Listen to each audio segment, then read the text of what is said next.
قال رسول الله صلى الله عليه وسلم إنما أنا لكم بمنزلة الوالد أعلمكم فإذا أتى أحدكم الغائط فلا يستقبل القبلة ولا يستدبرها ولا يستطب بيمينه وكان يأمر بثلاثة أحجار وينهى عن الذوق والذمة. بسم اللہ الرحمن الرحیم. الاستنجاء وآداب قضاء الحاجہ. استنجا یستنجی استنجاء، نجات حاصل کرنا، چھٹکارا حاصل کرنے کے معنی میں آتا ہے استنجا، کیونکہ گندگی اور نجاست سے چھٹکارا حاصل کیا جاتا ہے، اس لیے اس کو بولا جاتا ہے استنجا. ٹھیک ہے، یعنی پیشاب پخانے کے بعد میں جو عمل ہوتا ہے اس کو صاف کرنے کا، اس کو کیا بولا جاتا ہے؟ ہاں، یعنی اس میں گندگی سے نجات حاصل کی جاتی ہے نا، چھٹکارا پایا جاتا ہے. وآداب قضاء الحاجہ، اور قضاء حاجت کے آداب، ضرورت پوری کرنے کے آداب. ضرورت پوری کرنے سے مراد ہے پیشاب پخانہ کرنا، اس کے بھی آداب ہیں.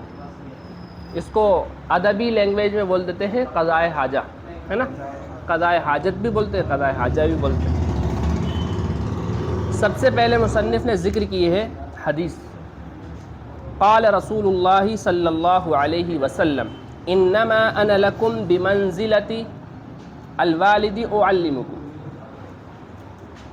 یقیناً میں تمہارے لیے والد کے درجے کا ہوں، والد کے مرتبے کا ہوں، میں تمہیں سکھاتا ہوں، تعلیم دیتا ہوں.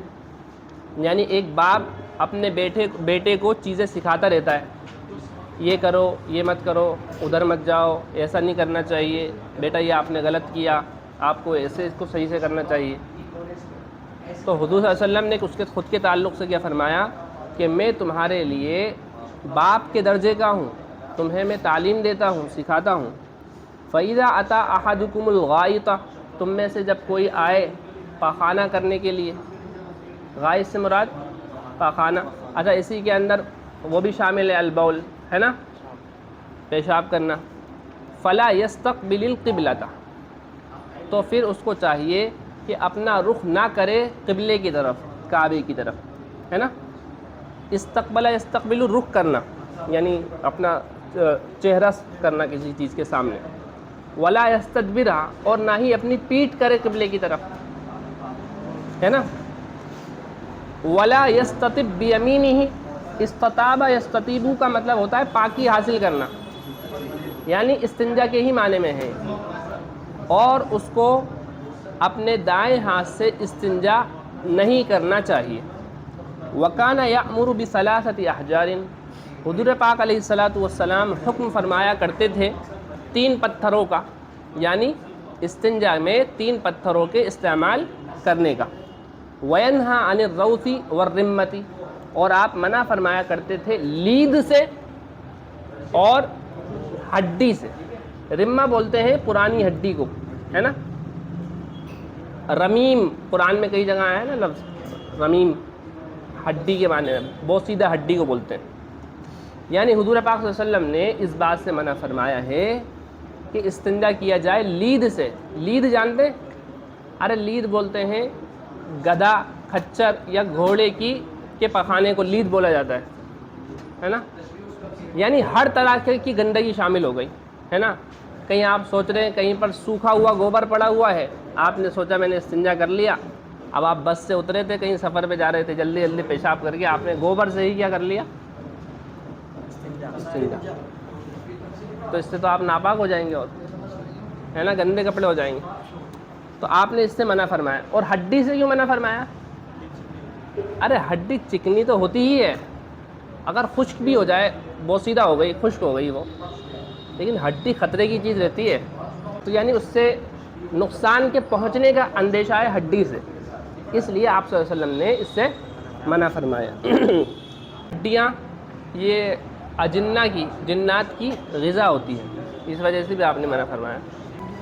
ينبغي مراعاة الآداب الآتية عند قضاء الحاجة من البول بالغائط. ہاں، أولا يختار الموضع المناسب لقضاء الحاجة ومن آداب ذلك. جی اب یہاں فرما رہے ہیں ينبغي مراعاة الآداب الآتیتی عند قضاء الحاجة من البول او الغائط. پیشاب پخانے کی ضرورت پوری کرتے وقت نیچے دیے ہوئے آداب کی رعایت کرنا مناسب ہے، یعنی کرنی چاہیے جو نیچے آداب دیے جا رہے ہیں. اولا یختار الموضع المناسب لقضاء الحاجہ، ضرورت پوری کرنے کے لیے مناسب سوٹیبل جگہ سلیکٹ کرے. فمن آداب ذالک، اب جگہ چوز کرنے کے لیے، جگہ سلیکٹ کرنے کے لیے ان آداب کی رعایت کرے. کیا کیا؟ ان یستتر عن اعین الناس حتی لا یراہ احد، وہ چھپ جائے لوگوں کی نگاہوں سے یہاں تک کہ اس کو کوئی نہ دیکھے. ارے بھائی جب پیشاب پخانہ کرنے جاؤ تو کیا کرو؟ لوگوں کی نگاہوں سے چھپ جاؤ، غائب ہو جاؤ. چلیے ان یختار مکانا لینا، اور یہ کہ وہ چنے نرم جگہ، لین یعنی نرم جگہ، منخفضا پست، ہاں ایسی جگہ جو نرم ہو. ارے نرم جگہ مطلب جب آپ نرم جگہ پر پیشاب کرتے ہیں تو چھینٹے نہیں اڑتے ہیں اس سے. لئلا یتطایر علیہ رشاش البول، تاکہ اس پر پیشاب کے چھینٹے اڑ کر نہ آئے، اڑنا. اب تیسرا ادب یہ ہے جگہ کو سلیکٹ کرنے کا. یکرہ ان یبول فی المغتسل وفی موضع وضوئہ، یہ بات مکروہ ہے کہ انسان غسل خانے میں یا وضو خانے میں استنجا کرے. اذا لم یکن لہ مسلک للخروج، لیکن اس کے لیے شرط یہ ہے کہ یہ اس صورت میں مکروہ ہے جبکہ غسل خانے کے اندر کوئی نالی ہی نہیں ہے پانی نکلنے کی. اصل میں پہلے کے زمانے میں جو غسل خانے ہوتے تھے ان میں نالیاں نہیں ہوتی تھیں. اذا لم یکن لہ مسلک للخروج، یعنی لہو سے مراد مغتسل ہے. وضو خانے میں تو ویسے بھی نہیں کرنا چاہیے، مغتسل مراد ہے یہاں پر، یعنی غسل خانہ. جب غسل خانے کا کوئی نالی وغیرہ اگر اس میں نہ ہو پانی نکلنے کی جگہ تو اس میں پیشاب کرنا. ہاں چوتھی چیز دیکھیے، یکرہ البول والتغوط فی الماء، پانی کے اندر پیشاب کرنا یا پاخانہ کرنا یہ مکروہ ہے. پانی وغیرہ میں، سوئمنگ پول وغیرہ میں آپ سوچو جائیے وہیں پہ پیشاب کر دیا، یہ بھائی مکروہ ہے چیز ہے نا.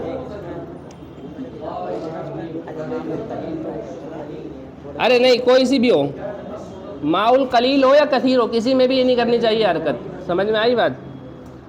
تغوط کا مطلب پخانہ کرنا. چلیے آگے، اللہ یبولا ولا یتغوط فی المقبرۃ، قبرستان کے اندر نہ پیشاب کرنا چاہیے اور نہ ہی پخانہ. ولا حیث یتعذی الناس، اور نہ ہی ایسی جگہ پر کرنا چاہیے جہاں پر کرنے سے لوگ پریشان ہوں. آپ سڑک پہ ہی کرنے لگ جائیں بیچ میں ہیں، لوگ پریشان ہو جائیں گے، ہے نا. یا جہاں بیٹھک ہے، جہاں پر لوگ بیٹھ کے باتیں کرتے ہیں، وہاں پر آپ سوچیں آج یہیں پر ہی کر لیں. تو مثل الطریقی والظل النافع، جیسا کہ راستہ اور نفع بخش سایہ، یعنی جہاں پہ گرمیوں کے اندر آدمی تھوڑی دیر بیٹھ جاتا ہے وہاں پر بھی نہیں کرنا چاہیے. وَقَذَا تَحْتَ شَجَرَةٍ مُثْمِرَةٍ، اسی طرح کسی پھلدار درخت کے نیچے بھی نہیں کرنا چاہیے. وَأَمَامَ بُيُوتِ النَّاسِ، اور نہ ہی لوگوں کے گھروں کے سامنے. وَبِقُرْبِ بِئْرٍ أَوْ حَوْضٍ، اور نہ ہی کنویں کے پاس اور نہ ہی حوض کے پاس ہیں. ہاں پہلے کے زمانے میں ایسا بہت ہوتا تھا، کہیں بھی بیٹھ جاتے تھے. چلیے آگے پڑھیے. وكذا سائر الأماكن التي يحتاج إليه الناس للانتفاع بها.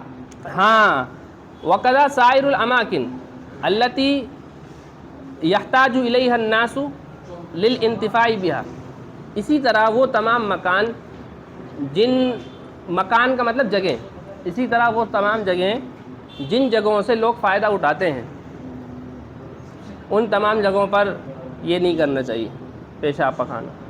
فَإِنَّهُ لَا يَجُوزُ لِلْإِنسَانِ أَن يَقْذِرَهَا عَلَيْهِمْ، انسان کے لیے جائز نہیں ہے کہ ان جگہوں کو دوسروں کے لیے گھناؤنا بنائے. کیا بنائے؟ ہاں. قال النبي صلى الله عليه وسلم اتقوا اللاعنين قال وما اللاعنان قال الذي يتخلى في طريق الناس أو ظلهم. فائدہ كما لا يجوز قضاء الحاجة هنا لا يجوز رمى النفايات والقمائم ألا يتأذى الناس. حضور پاک صلی اللہ علیہ وسلم نے ارشاد فرمایا اتقوا اللاعنین، دو لعنت کرنے والی چیزوں سے بچو. کیا فرمایا حضور پاک صلی اللہ علیہ وسلم نے؟ ہاں. پھر فرمایا صحابہ نے ومن لاعنانی، لعنت کرنے والی چیز کیا ہے دو؟ آپ نے فرمایا الذی یتخلی فی طریق الناس او ظلہم، یعنی یہ دو حرکتیں لعنت ملامت کرنے والی ہیں. کیا کیا؟ کہ انسان راستے میں فارغ ہو، لوگوں کے راستے میں یا لوگوں کے سائے میں، یعنی لوگ جس سائے سے فائدہ اٹھاتے ہیں ان سایوں میں. اگر ان دو جگہ پہ کرو گے تو آپ کو گالیاں پڑیں گی نہیں پڑیں گی؟ پھر یہ آپ حرکت کر رہے ہو سننے کی، یہ نہیں کر رہے. تو یہ دو لعنت ملامت کی کرنے کی چیزوں سے بچو. آگے چلیے. فائدہ کما لا یجوز قضاء الحاجۃ ہنا لا یجوز رمی النفایات والقمائم لئلا یتأذی الناس. النفایات والقمائم، نفایات گندگی کو بولتے ہیں، قمائم کوڑے کچرے کو. جس طرح سے ان جگہوں پر قضاء حاجت جائز نہیں ہے، اسی طرح گندگی یا کوڑے کچرے کا پھینکنا بھی جائز نہیں ہے ان جگہوں پر، تاکہ لوگ اس سے تکلیف میں مبتلا نہ ہوں. ٹھیک ہے، چلیے آگے. ثانيا آداب الدخول ألا يدخل الخلاء بشيء مكتوب فيه ما يعظم كقرآن أو بسم الله ورسوله. ہاں دیکھیے، پہلا ادب جو بتایا ہے وہ ادب کیا بتایا ہے؟ صحیح جگہ کس طرح چنی جائیں گی اس کے تحت کچھ آداب ذکر کیے ہیں، ہے نا. اب دوسرا ادب بتا رہے ہیں داخل ہونے کا ادب. داخل ہونے سے پہلے جگہ کا انتخاب رہے گا تو اس کے ادب بتائے کہ جگہ کے انتخاب میں کن چیزوں کو سامنے رکھا جائے. اب داخل ہونے کے آداب کیا ہیں اس کو بتا رہے ہیں. سب سے پہلا ادب بتا رہے ہیں داخل ہونے کا کہ خلا. دیکھیے عربی کے اندر الخلا بولا جاتا ہے بیت الخلا کو، ہے. الخلا کا اردو میں ترجمہ کرتے ہیں بیت الخلا. عربی کے اندر بیت الخلا یہ غلط ہے. عربی میں صرف کیا لکھا جاتا ہے؟ الخلا. اردو میں اس کو ترجمہ کرتے ہیں بیت الخلا، ہے نا جی. یہ ایک نقطے کی بات ہے. اللہ يدخل الخلاء بشيء مكتوب فيه ما يعظم فيه ما يعظم، کہ کسی ایسی چیز کو بیت الخلاء میں لے کر نہ داخل ہو، نہ جائے جس پر کوئی چیز ایسی لکھی ہو جس کی تعظیم ضروری ہے، عزت کرنا ضروری ہے. کا قرآن، جیسے قرآن لکھا ہوا ہے، قرآن کی کوئی آیت لکھی ہوئی ہے. او اسم اللہ او ورسلہ، یا اللہ کا نام لکھا ہوا ہے یا اللہ کے رسولوں کا نام لکھا ہوا ہے نا جی. تو یہ سب اس لیے موبائل تو لے کر ہی نہیں جانا چاہیے. موبائل جاؤ تو چھوڑ کر جاؤ، یہاں پر ٹپائی پر رکھ کے چلے جاؤ میرے پاس. موبائل اور اندر تو یوز ہی نہیں کرنا چاہیے. موبائل ٹوائلٹ کے اندر جا کے موبائل یوز کرنا یہ بیکار ہے. وہاں پر کچھ نہ کچھ تو ایسا کھل ہی جائے گا جو قرآنی آیات وغیرہ. اور اگر قرآنی آیات وغیرہ نہ کھلے بھی تب بھی آپ پڑھتے تو ہیں اس میں کتابیں وغیرہ. کبھی ایمرجنسی میں ایسا ہو گیا کہ یار کوئی جگہ نہیں ہے اور چوری ہو جائے گا، لے کے چلے جاؤ، کوئی بات نہیں، ہے نا. لیکن وہاں پر بیٹھ کے گیم مت کھیلو. سمجھ میں آ گئی بات؟ ہاں چلیے آگے. أن يقول قبل الدخول بسم الله اللهم إني أعوذ بك من الخبث والخبائث. ہاں، داخل ہونے کے بیت الخلاء میں داخل ہونے کا ایک ادب یہ ہے کہ داخل ہونے سے پہلے یہ دعا پڑھ لے. کیا؟ بسم اللہ اللہم انی اعوذ بک من الخبث والخبائث. اللہ کے نام سے، اللہ کے نام سے، بسم اللہ یعنی اللہ کے نام سے، میں اللہ کا نام لے کر میں اندر جا رہا ہوں. پھر اے اللہ بے شک میں تیری پناہ میں آتا ہوں، میں تیری پناہ میں آتا ہوں خبیث شیاطین، چاہے وہ مرد ہوں یا عورتیں. خبث یہ مردوں کے لیے اور خبائث یہ مؤنث کے لیے. أن يدخل برجله اليسرى ويخرج منه برجله اليمنى.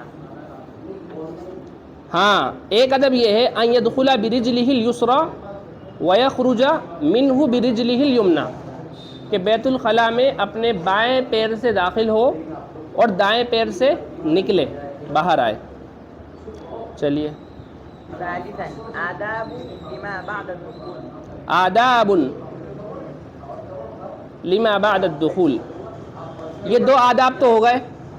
پہلا ادب جگہ تلاش کرنے کا، سلیکٹ کرنے کا، اس کے تحت کچھ آداب آ گئے. دوسرا ادب بیت الخلاء میں داخل ہونا، اس کے تحت 3 آداب آ گئے. اب یہاں پر تیسرا ادب آ رہا ہے آداب لما بعد الدخول. داخل ہونے کے بعد کے آداب کیا ہیں جب آپ اندر چلے گئے ہیں، ہے نا جی؟ ہاں. یکرہ تحریما ان یستقبل القبلۃ او یستدبرها عند قضاء الحاجہ. مکروہ ہے، تحریمی ہے قبلے کی طرف رخ کرنا یا پیٹ کرنا قضاء حاجت کے وقت. ٹھیک ہے. یکرہ ان یتکلم بدون عذر فی الخلاء، یہ بات بھی مکروہ ہے کہ بغیر عذر کے بیت الخلاء کے اندر باتیں کر رہے ہیں. لا يقرأ القرآن في الخلاء ولا يأتي بذكر. ہاں، لا يقرأ القرآن فی الخلاء ولا یأتی بذکر. ایسا بھی نہ کرے کہ درجہ حفظ کا طالب علم ہے تو وہ سوچ رہا ہے کہ یار تھوڑی باری دیر سے آئے گی، سبق بھی کچا ہے، تو پیشاب کے بہانے سے جا کے ایک بار ریپیٹ کر کے آ جاتا ہوں وہاں جا کے. ہیں تو لا یقرأ القرآن فی الخلاء، بیت الخلاء میں نہ قرآن پڑھے اور نہ ہی وہاں پر ذکر کرے. ہیں ہاں، ذکر بھی نہیں. ذکر وہاں پر زبانی نہیں کرتے، قلبی کر سکتے ہیں، یعنی دلی دل میں. يكره أن يبول قائما أو مضطجعا بدون عذر لخوف التلوث. ہاں، یہ بات بھی مکروہ ہے کہ کھڑے ہو کے پیشاب کرے. یبولا قائما او مضطجعا بدون عذر، یا لیٹے لیٹے کرے بغیر عذر کے. ارے بات سمجھ میں آئی؟ بغیر عذر کے کھڑے ہو کر یا لیٹ کر پیشاب کرنا مکروہ ہے. ہاں، لخوف التلوث، گندہ ہو جانے کے ڈر سے، آلودہ ہو جانے کے ڈر سے. جب پیشاب کرے گا لیٹ کر تو وہ کپڑے خراب ہوں گے اس کے، وہ گندگی میں ہو جائے گا. إذا فرغ من قضاء حاجته خرج برجله اليمنى ثم قال غفرانك الحمد لله الذي أذهب عني الأذى وعافاني. اذا فرغ من قضاء حاجته، جب قضاء حاجت سے فارغ ہو جائے، خرج برجله اليمنى تو دائیں پیر سے نکلے. پھر کیا کہے؟ پھر یہ دعا پڑھے غفرانک، یعنی اے اللہ تو مجھے معاف کر. الحمدللہ، تمام تعریفیں ہیں اس اللہ کے لیے، الذی جس نے اذہبا دور کیا، انی مجھ سے، الاذی تکلیف کو، وعافانی اور مجھے عافیت عطا کی. اچھا، اذا کے دو ترجمے ہوتے ہیں، ایک ترجمہ تو تکلیف کا اور ایک ترجمہ گندگی کا. اب پیٹ میں جو آپ کی اوجڑی میں جو رہتی ہے وہ گندگی رہتی ہے نا جی. آپ جب فارغ ہو کے آتے ہیں تو آپ کو اللہ کا شکر ادا کرنا چاہیے. الحمدللہ الذی اذہب عنی الاذی، تمام تعریف اس اللہ کے لیے ہے جس نے گندگی کو مجھ سے دور کر دیا اور مجھے عافیت عطا کی. اگر گندگی دور نہیں ہوتی، آپ کے پیٹ میں ہی پڑی پڑی سڑتی رہتی تو آپ بیمار ہو جاتے. عافیت کے ساتھ نہ رہتے، اس لیے آپ کیا کریں؟ اللہ کا شکر ادا کریں، ہے نا؟ اذا، ہاں چلیے آگے، قرآن میں بھی اذا آیا ہے نہیں آیا؟ قل هو اذن، ہاں وہ کیا ہے؟ وہ حیض کے سلسلے میں آیا ہے۔ یسألونک عن المحیض قل هو اذن، وہ تم سے پوچھتے ہیں حیض کے سلسلے میں، آپ کہہ دیجئے وہ گندگی ہے۔ کیا ہے؟ اچھا وہاں پر تکلیف کا بھی ترجمہ کر سکتے ہیں کہ وہ تکلیف کی چیز ہے، کیونکہ عورتوں کو ان دنوں میں تکلیف بہت ہوتی ہے۔ خیر آگے چلیں۔ راعی آداب الاستنجاء آتیہ۔ ہاں اب ایک پوائنٹ اور دے دیا انہوں نے، استنجا کے مندرجہ ذیل آداب کی رعایت کرے، ٹھیک ہے؟ کیا؟ رابعاً، چوتھی چیز کیا ہے؟ الاستنجا، استنجا کرے۔ تو الاستنجاء آدابہ، استنجا اور اس کے آداب۔ الاستنجاء ہوا تنظیف المخرج من نجاست، استنجا کہتے ہیں مخرج کو صاف کرنا نجاست سے۔ ارے مخرج کا مطلب کیا ہوتا ہے؟ نکلنے کی جگہ، جہاں سے آپ کی گندگی نکلتی ہے اس کو بھی مخرج بولتے ہیں، ٹھیک ہے؟ ٹھیک ہے، جب آپ گندگی کرتے ہیں یعنی نکالتے ہیں تو آپ کا جو مخرج ہوتا ہے اس پر گندگی تو یقینی لگے گی، تو اس کو صاف کرنا یہ کیا کہلاتا ہے؟ ٹھیک ہے۔ ارے مخرج جو ہے وہ ظرف مکان ہے، مفعل کے وزن پر، ہے نا جی؟ نکلنے کی جگہ، تو ہر جگہ اس کا یہی مطلب نہیں ہوتا۔ کبھی آپ پڑھتے ہیں کہ نون کا مخرج کیا ہے، ہیں؟ تو اس کا مطلب منہ ہو جائے گا آپ کا، ہے نا؟ ارے سمجھ میں آئی بات؟ آپ عرب میں جائیں گے تو وہاں پر جب آپ داخل ہوتے ہیں تو داخل ہونے میں تو لکھا رہتا ہے الدخول یا مدخل، اور جب واپس نکلتے ہیں ایگزٹ، تو ایگزٹ کا ترجمہ لکھا رہتا ہے مخرج، ہے نا؟ تو استنجا کسے کہتے ہیں؟ تنظیف المخرج من نجاست، مخرج کا صاف کرنا نجاست سے، یعنی جو نجاست لکھی ہوئی ہے مخرج سے اس کو صاف کرنا۔ کبول او غائط، جیسے پیشاب ہے یا پخانہ ہے، سواء کانت تنظیف بالماء او بالحجر او بشیء آخر، اب چاہے وہ تنظیف ہو وہ پانی کے ذریعے سے ہو یا پتھر کے ذریعے سے ہو یا کسی اور چیز کے ذریعے سے ہو۔ وَلِذَلِكَ آداب، اور اس کے لیے چند آداب ہیں۔ کس کے لیے؟ استنجے کے لیے، یعنی استنجا جو کیا جاتا ہے کبھی پانی سے کیا جاتا ہے نا؟ یا کبھی کس سے کیا جاتا ہے؟ پتھر سے، یا کبھی کسی اور چیز سے بھی کر لیتے ہیں، مطلب ٹیشو پیپر وغیرہ ہو گئے ان سے بھی کرتے ہیں نا؟ ہاں۔ اب استنجا کے آداب کیا ہیں؟ یلزم الاستبراء بعد قضاء الحاجت قبل الاستنجاء، استنجا سے پہلے قضاء حاجت سے فارغ ہونے کے بعد استنجا سے پہلے استبراء ضروری ہے۔ کیا ضروری ہے؟ استبراء، بریء یبرأ براءۃً، بری ہونا، آزاد ہونا، ہے نا جی؟ ارے بری ہونے کا لفظ تو بہت مشہور ہے نا، 3 مجرم بری ہوئے ہیں، بری ہونا، آزاد ہونا، اسی سے بنا ہے استبراء، استفعال کی وجہ سے، یعنی آزادی پانا، آزادی حاصل کرنا۔ کس چیز سے بری ہونا؟ استنجا سے پہلے استبراء لازم ہے۔ استبراء کس کو بولتے ہیں؟ بری ہونا۔ اب کس چیز سے بری ہونا؟ ارے اگر آپ پیشاب کرنے گئے ہیں تو آرام، اتنا اطمینان کر لو کہ آپ کو ایسا لگے کہ میں پیشاب سے آزاد ہو چکا ہوں، اب کچھ باقی نہیں ہے اندر۔ سمجھ میں آئی بات؟ میں پخانے سے آزاد ہو چکا ہوں، ہیں؟ اب کچھ نہیں باقی اندر۔ اگر آپ نے استبراء نہیں کیا، استبراء کرنے سے پہلے ہی آپ نے استنجا کر لیا، استنجا کر کے آپ نے اپنے کپڑے چڑھائے اور باہر آئے، 2-3 قدم چلیں گے کہ آپ دوبارہ سے خراب ہو جائے گی، کیونکہ آپ نے استبرا نہیں کیا تھا. اس لیے استبرا کی شکلیں بھی ہوتی ہیں. کئی لوگ پریشان رہتے ہیں تو وہ تقاطر بول کی شکایت کرتے ہیں کہ ان کے قطرات آتے ہیں پیشاب کے, ہے نا جی.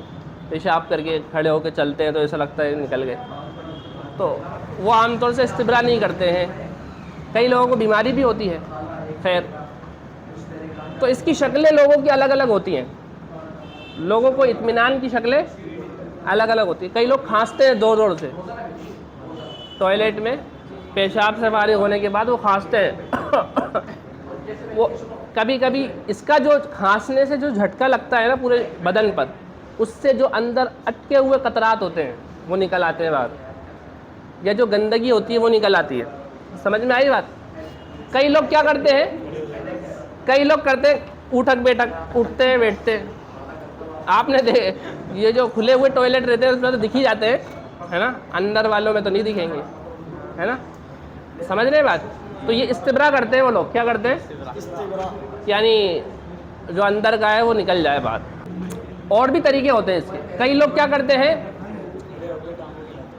ہاں ٹانگیں ہلاتے. کئی لوگ کیا کرتے ہیں, لوٹے کو ٹھوکر مارتے ہیں. لوٹا یا دیوار ہوتی ہے اس کو ٹھوکر مارتے ہیں پیر سے. کئی لوگ ایسے ہوتے ہیں جو یہ کرتے ہیں کہ ٹیشو پیپر کو اپنے آلہ تناسل پر لگایا اور کپڑے پہن کر پھر تھوڑا چلتے ہیں, گھومتے ہیں, اور گھوم پھر کر پھر دوبارہ آتے ہیں تو ان کے قطرات وہ ٹیشو پیپر پر لگ جاتے ہیں. اس طرح سے وہ بری ہو جاتے ہیں. والاستبراء هو إخراج ما بقي في السبيلين من بول أو غائط. ابھی انہوں نے تعریف دے دی آگے کس کی, استبرا کی. استبرا کہتے ہیں اخراج ما بقي في السبيلين من بول او غائط, دونوں راستوں میں سے کسی بھی راستے پر گندگی جو رہ جاتی ہے بچی ہوئی اس کو نکالنا. یعنی انسان کے جو ایک تو مخرج ہے غائط کا, ایک مخرج ہے بول کا, ہے بول یا غائط دونوں کے مخارج میں سے کہ کسی کے مخرج کے راستے کے اندر کوئی گندگی رہ جاتی ہے بچی ہوئی, اس کے نکالنے کو کیا کہا جاتا ہے؟ استبرا. فینتظر, تو وہ کیا کرتا ہے, مطلب ویٹ کرتا ہے, انتظار کرتا ہے. او یتحرک, یا وہ حرکت کرتا ہے, ہلتا ہے. حتی تتوقف القطرات, یہاں تک کہ قطرات رک جائیں, یہاں تک کہ قطرے آنا رک جائیں. ویطمئن بزوال الرشح, ہاں وہ اطمینان پالے چھیٹے کے ختم ہو جانے کا. رشح یرشح کا مطلب ہوتا ہے لیک ہونا, نکلنا. رشح کوئی چیز لیک ہوتی ہے نا, ٹپکتی ہے. آگے چلیں, ہیں ٹائم ہو گیا.